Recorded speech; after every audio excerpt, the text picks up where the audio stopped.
I am DeeDe Lavinder. I'm a software engineer at Spreedly, just up the road in Durham. I've had many previous careers, including former entrepreneur and business owner. I am a parent to 3 people who are less small every day. And I'm a co-director with the local Raleigh-Durham chapter of Women Who Code. I'm so glad to be here with. I'm Amy Gori. I am the back-end instructor at Momentum Learning in Durham. I had a non-traditional path into tech coming from an academic career with a background in arts and humanities. I'm also a parent to small humans. And like DeeDe, I also serve in a leadership role for Girl Develop It, promoting inclusivity in tech. So neither of us are Bitcoin investors. We are not blockchain engineers yet. But there are several reasons we're interested in blockchain technology. One of the main reasons that I'm interested in it is because of the potential, some of which I'm sure you all have heard about. Also, the tech is really cool, and I'm excited to talk about that today. I would call myself a blockchain enthusiast, but I will caveat that by saying the future is yet to be seen.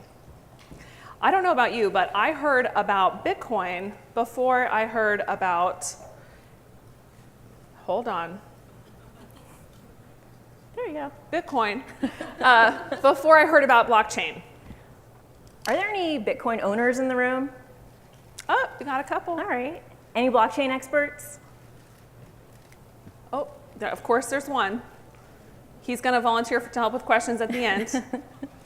Has anyone done any light reading, cursory exploration of the topic? Cool. Let's say that counts.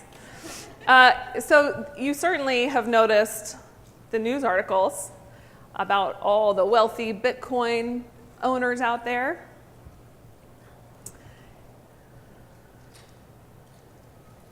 Here's a fun fact. Before I switched careers, and when I was considering technology as an industry, I had no idea about pizza, that it's like the software developers' preferred food group. Did you all know this? Sad but true. Well, the first recorded Bitcoin transaction was actually for pizza. I don't know if it was cheese or not, but 2 pizzas were purchased for 10,000 Bitcoin. At the time, it was valued at about $25. So that day, May 22nd, is now known as Bitcoin Pizza Day. You can see today's value of those pizzas any day on Twitter at Bitcoin_pizza. They tweet the value of those pizzas every day. This morning, those pizzas, 2 pizzas, were worth nearly $65 million. This screenshot is from Sunday, and about a year ago, the value broke $100 million. Why is that? Okay. This was us. Probably about late last year or so, yeah. But we were also thinking about those headlines about the cash. So sometime last year, I was at a conference talk, and it wasn't about Bitcoin or blockchain, but it included a slide similar to this. They said, a block is a chunk of data, and blocks are chained together because each block includes a reference to the block that came before it. So we're like, this is blockchain? Okay, this is not that complicated. Then we remembered those news articles, and we moved into the light reading and cursory exploration category. That's when I found this quote. This is Ginny Rometty, the CEO of IBM, and she said, what the internet did for communications, blockchain will do for trusted transactions. Now, this prediction really grabbed me. I don't know about you, but I remember life before the internet. I remember communications before the internet. And remember all of that money associated with Bitcoin? Well, I don't know what the future holds, if it will bear this out.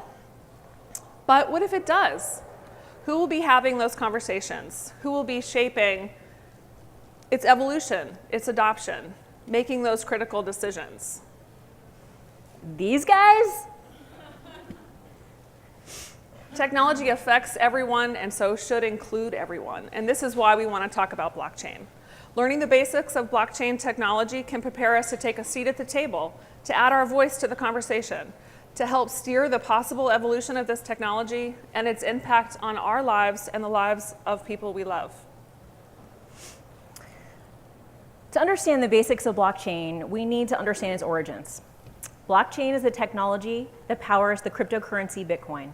They were created at the same time. John Oliver defined cryptocurrency as everything you don't understand about money combined with everything you don't understand about computers. I like that. So where does this story begin? In October of 2008, we get a white paper by one Satoshi Nakamoto. Its title, Bitcoin, a peer-to-peer electronic cash system. The main idea is this, and I quote, a purely peer-to-peer version of electronic cash would allow online payments to be sent directly from one party to another without going through a financial institution. Bitcoin software becomes available to the public on sourceforge.net in November of 2008. We don't know anything about Satoshi Nakamoto. They remain anonymous and have disappeared from the Bitcoin scene.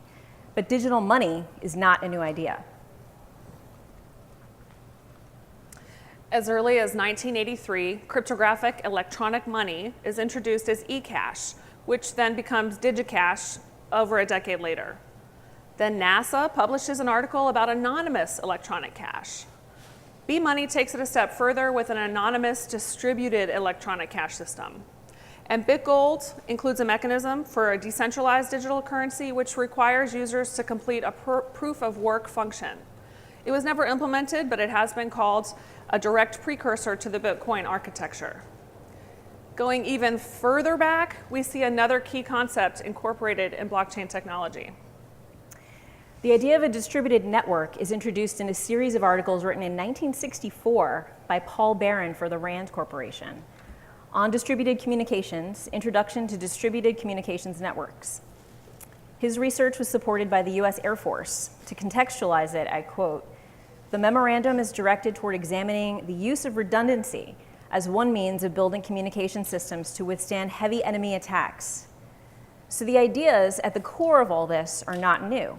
But Bitcoin innovates by combining several existing tech concepts in a new way: electronic cash, cryptography, reusable proof of work functions, and distributed networks. So let's talk about a general definition or description of blockchain technology. It's a digital ledger of sequential transactions that is immutable. Each transaction is cryptographically signed, and there are many copies distributed throughout the network. There's no central authority. I really, really recommend reading that Bitcoin white paper, where blockchain technology is first described. It's not complicated or lengthy. It's 8 pages with images and graphs and things you can skip. I actually found it incredibly inspiring. Innovation and new ideas come from the ability to synthesize abstract ideas and think creatively. We are all, as humans, capable of doing that and in fact do it on a regular basis.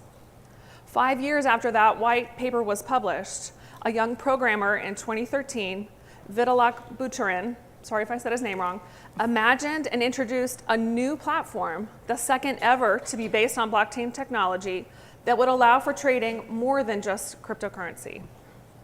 Ethereum was the first application of blockchain technology after Bitcoin. Although it does encompass a cryptocurrency, Ether, it also facilitates smart contracts and the Ethereum virtual machine, the part of the protocol that actually handles internal state and computation. So Ethereum demonstrated how blockchain technology could be used for more than just cryptocurrency, namely smart contracts. Smart contracts can facilitate the exchange of money, property, shares, or anything of value in a transparent, conflict-free way, all while avoiding the services of a middle person. Smart contracts define the rules and penalties around an agreement the same way a traditional contract does, but they also are implemented in a way that automatically or programmatically enforces those obligations. For example, let's say I have an apartment you want to rent out. I want to rent to you. You pay with cryptocurrency, When your payment is validated, you get a digital entry code. If you don't continue to pay me, your key code stops working. Automatic enforcement. Blockchain is to Bitcoin what the internet is to email. A big electronic system on top of which you can build applications. Currency is just one. The Ford Model T was a revolutionary invention. It isn't still around, but the engine is. This is another blockchain analogy. Okay, but how does it work? Oh, this is the fun part, the tech basics. I will be referring to Bitcoin and cryptocurrencies as a construct to help explain the basics of blockchain technology, but I'm also hoping that you'll see how this technology can be put to use in other applications when we look at some non-Bitcoin examples later on. So remember this slide? Well, here is Nakamoto's version. Let's take a minute to absorb this. You can see public and private keys, signatures, hashes. Let's start by unpacking some of these terms. Hashing and digital signatures are two of the main cryptographic concepts that underpin blockchain technology. I also want to put a bookmark in the verify step. We're going to come back to that. But let's start with hashes, or hashing, or hash, or hashed. This is one of those words that can be a noun or a verb or an adjective, and I was using it before I really understood what it meant. So a hash is a function or an algorithm that can take any input and hash it, and you get a fixed length outcome. And when I say any input, I really mean any input.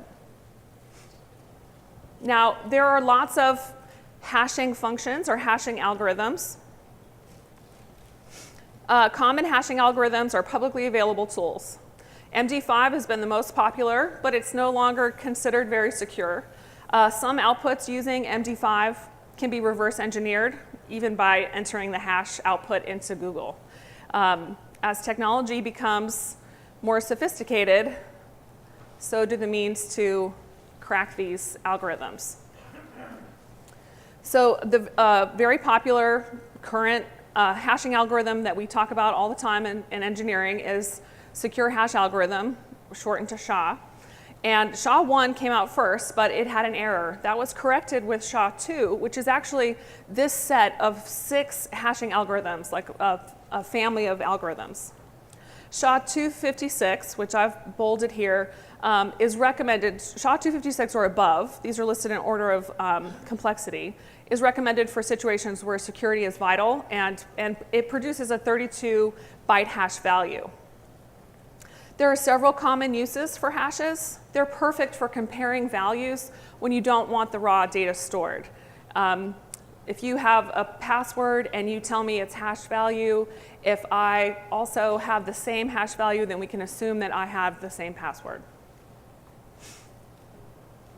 So there are a couple things about hashes that we should understand.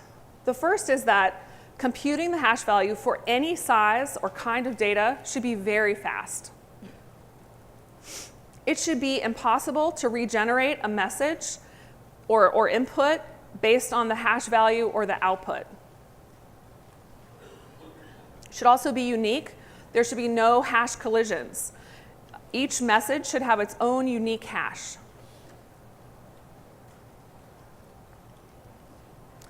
And this is really cool about hashes. It's called the avalanche effect.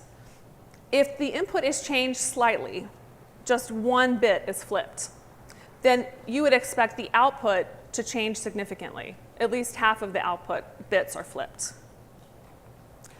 Now, let's segue to talking about encryption or encrypting. Hashing and encrypting are two words that are often used interchangeably, but incorrectly so. Hashing is not encrypting. The results aren't a fixed length. Encrypting changes data into a series of unreadable characters. Has anyone ever seen the crypto quotes, like in the newspaper? Oh, I'm kind of dating myself right now. I love those things. They basically just take all the letters of the alphabet, mix them up, show you a correct sentence structure with mixed up letters, and you have to sort of solve for what each letter has been replaced with. That's an example of encryption. Encrypted strings can be reversed back into their original form if you have the right key. And there are two different kinds of keys. Symmetric key encryption means that we use the same key to encrypt and decrypt, like the crypto quotes. The public key encryption uses a key pair, one public, which we use to encrypt, and one private, which we use to decrypt. So digital signatures employ this public key encryption. And this is how we can prove who we are. So the public and private keys in a key pair are inseparable. And of course, each pair is unique. The public key belongs to its corresponding private key, and only that one. So let's look at this example. Bob wants to send Alice a message. He has Alice's public key. So he encrypts his message. Alice receives that encrypted message, and she has the private key. She's able to decrypt the message from Bob and read what he sent. Very simplistic example, but hopefully you can imagine how it can be used and how we use this all the time. Quick note, protect your private key. Okay, so if we look at this slide again, we can understand and see some of the simple brilliance of blockchain technology. Combining digital signatures with hashing algorithms, each block becomes an entry in a digital ledger that is very, very hard to alter. I haven't forgotten about the bookmark on verify. We're going to come back to that. But remember how we define blockchain. A digital ledger of sequential transactions that is immutable. Each transaction is cryptographically signed, and many copies are distributed throughout the network. I hope some of these terms are beginning to take shape and be clear. But let's go a little deeper into the components of a block so that we can discuss that verification process. So we said a block was a chunk of data. We talked about hashing and digital signatures. Now let's look at those components in the block. So we have the data, whatever the transactions or records are. We have a Merkle tree, which is a hash-based data structure that represents the history of the blockchain. We have a nonce, which is exactly what it means. It's a random, arbitrary number. We're going to come back to its significance, but it is a really important part of what happens in forming a blockchain. We have the previous block's hash, remember that reference. And all of those things are hashed together to produce a new unique hash, which then becomes the ID of that block. All right, here is a pictorial representation of the components we just listed. We've got the transactions, the Merkle tree. We put those together with the previous block hash, the nonce, which we're going to come back to, and all of those then create that unique block hash. Okay, so we have the blocks. Now let's talk about mining. Mining Bitcoin was one of the most mysterious phrases to me. I don't know about you. I had no clue what it meant. It is basically that verification process, or the means by which new blocks are verified and then added to the chain. So Bitcoin mining, in particular, uses a consensus algorithm called a proof of work. Now let's talk about the miner's job. So the first thing is the miner needs to gather recent, unrecorded transactions from the transaction pool. They're going to add their bounty transaction. This is how, for Bitcoin, new Bitcoins are actually created. In Bitcoin, the system was designed so that this reward or this bounty diminishes over time. And soon the only way to earn Bitcoin through mining will be through the transaction fees.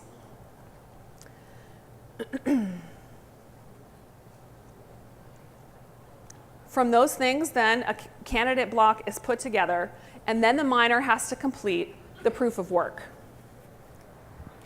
So the proof of work is a mathematical problem based on a cryptographic hash algorithm, SHA-256.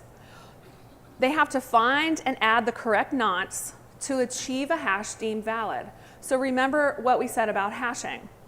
It's going to take all of that information, and it's looking for an arbitrary number, a truly random number, that when hashed together with all the other components of the block, produces a new hash, the unique identifier for that block, that has a certain number of leading zeros.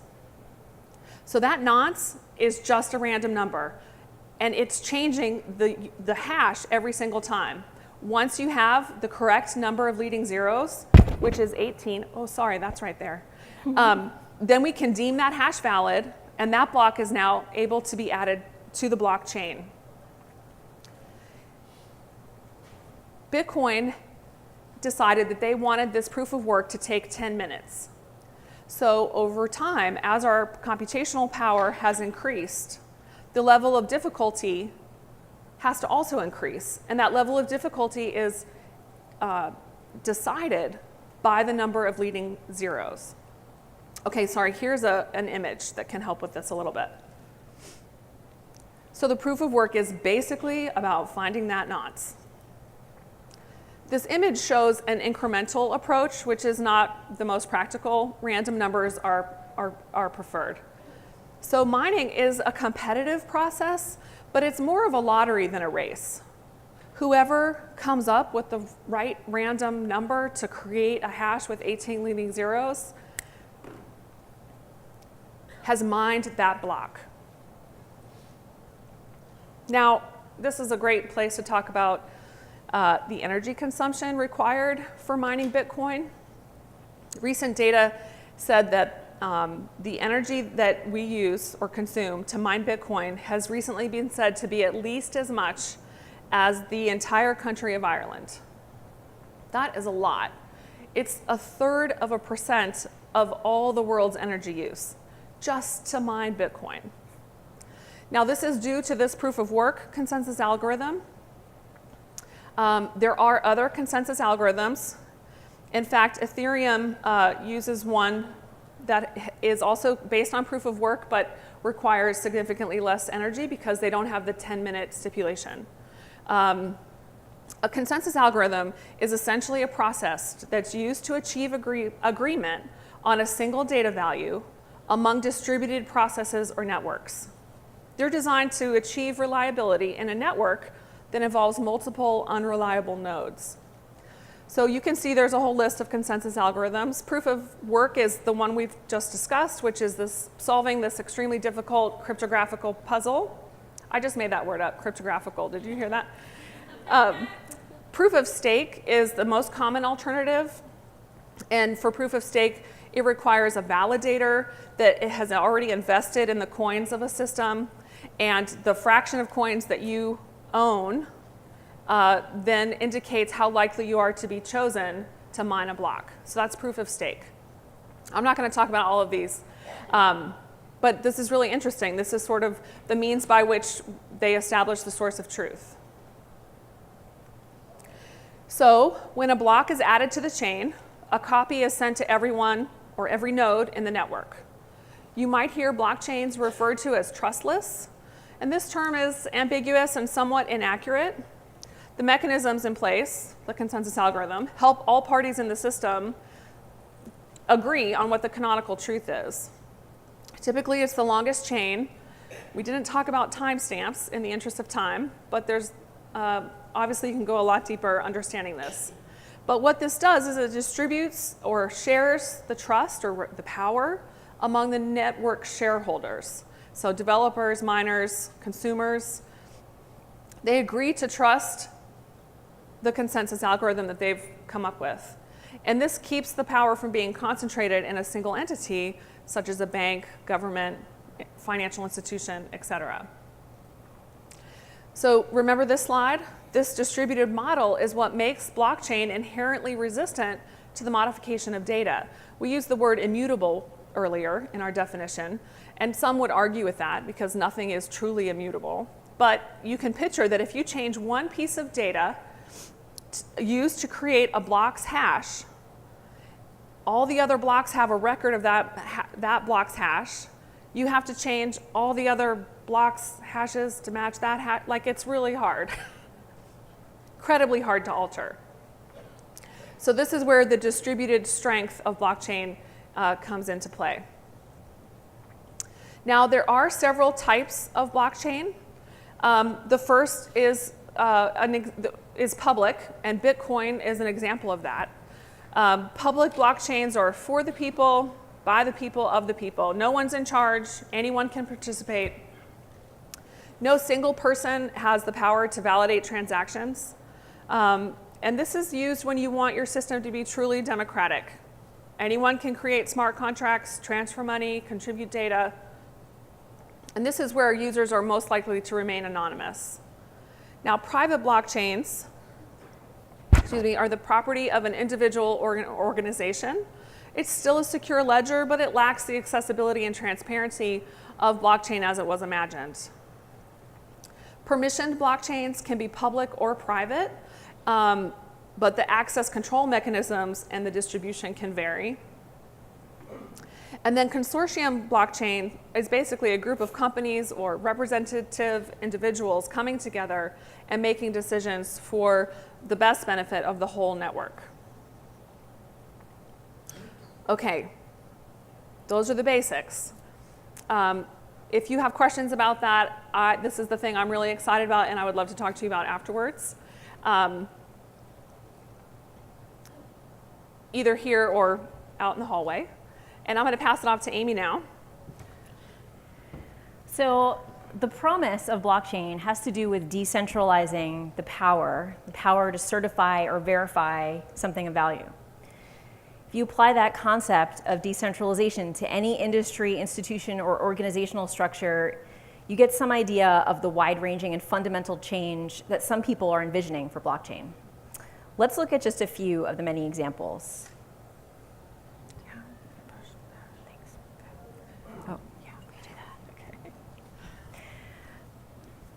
So this list comes in part from a list published in August by CB Insights. There are blockchain initiatives happening in all of these industries and more. Blockchain does not even have to be revolutionary to begin to be used for small gains and incremental improvements for society. Let me share a few examples to get you started thinking about the applications of this technology.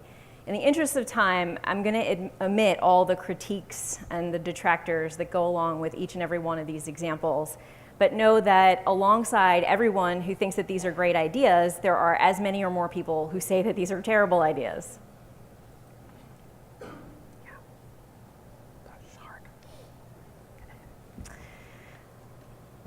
The electric grid, still for the most part a massive centralized built on massive centralized power plants to generate power and then send it long distances over transmission and distribution lines. In Brooklyn, startup Brooklyn Microgrid lets neighbors locally produce and then sell electricity to one another directly using a smart grid. The BMG platform uses blockchain technology to store energy and exchange consumption data. Residents with solar panels can sell excess energy back to their neighbors in a peer-to-peer transaction. This is a small example of what could be a big change in the energy industry. Similar projects are happening in places farther afield than Brooklyn. Indonesia is the largest tuna producing country. Human rights abuses, overfishing, fraud, illegal, unreported, and unregulated fish. These are some of the practices in the seafood industry that compromise the well-being of environments, wildlife, and people all over the world. Provenance is a startup using blockchain technology along with mobile and smart tags to track tuna caught in Maluku, Indonesia, from landing to factory and wherever they go from there. This is just one example of an application of blockchain technology that can enable supply chain transparency and traceability. You may have seen headlines in the New York Times last month reporting that Walmart is now using IBM Food Trust blockchain technology to track leafy green vegetables after E. coli contaminated romaine lettuce sickened dozens of people.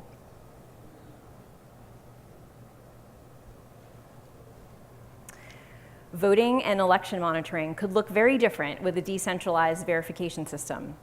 FollowMyVote.com is raising funding, quote, to build a secure online voting platform that will allow for greater election transparency. They have a quote from Stalin on their website, which I find interesting on the slide. This is more than just an idea. In September, the West Virginia Secretary of State announced plans for a new blockchain-based mobile voting app from Votes.com. The stated goal for this is to allow military personnel on duty overseas to vote. The app from Votes.com is going to be used for the upcoming midterm elections next month. According to research firm CB Insights, in the future, blockchain tools could serve as a foundational infrastructure for casting, tracking, and counting votes, potentially eliminating the need for recounts by taking voter fraud and foul play off the table.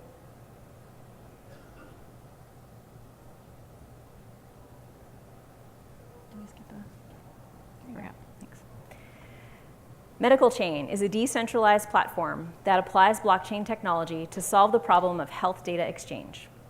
It aims to create a platform where different healthcare agents, such as doctors, hospitals, laboratories, pharmacists, and insurers, can request permission to access medical records.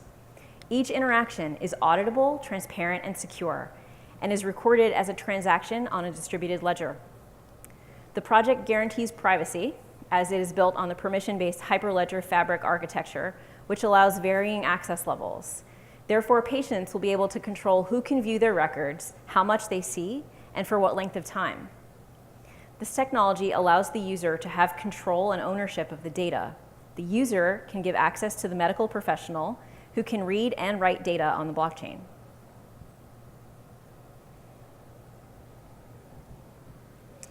So this is one projected timeline for blockchain technology. It posits that we are currently in the growth phase. My interpretation of this is that we're still in the throw things at the wall and see what sticks phase. There are naysayers, folks who think blockchain is just another passing fad that will never live up to its hype. And there is the potential that it will indeed become a part of the fabric of our digital lives in some way, perhaps ways yet to be imagined. IT and business research and advisory firm Gartner charts emerging technologies and assesses where they are in terms of usefulness and viability for business purposes. They do a yearly report of things that business leaders should watch, and they chart technologies to identify a sort of life cycle. You can see this up here. I'm going to read the categories at the bottom of this chart if you can't see them.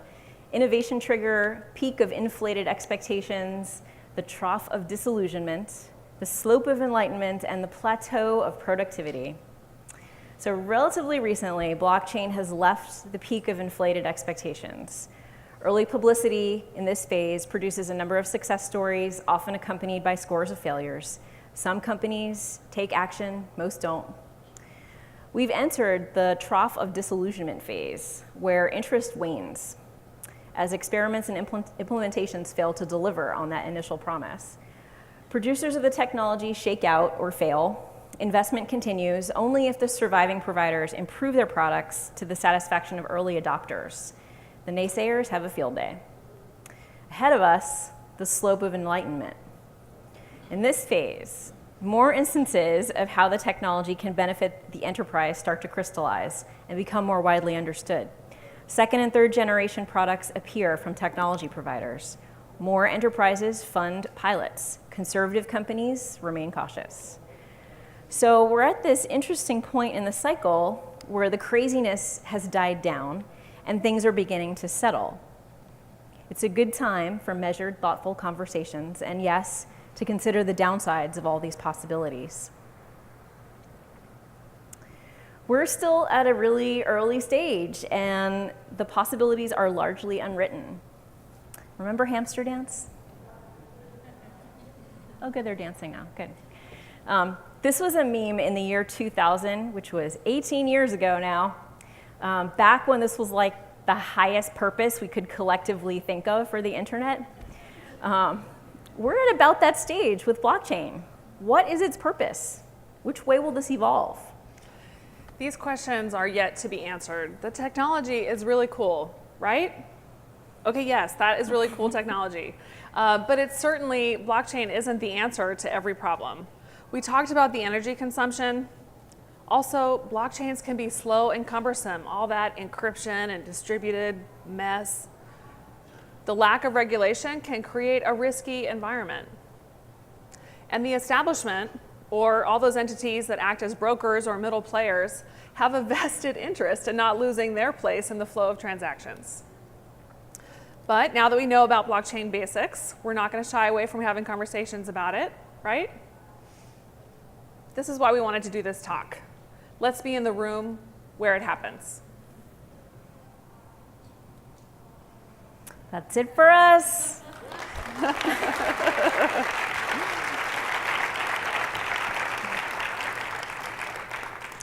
Thank you so much for your time. I hope that this was informative and helpful. And again, we are happy to do questions. All Things Open has asked us to ask you to rate this presentation on the All Things Open app. If you scroll to the bottom of the section, you'll see stars and a place for input. And I'd love to live in a world where feedback is regularly given and received. So thank you again. Thank you.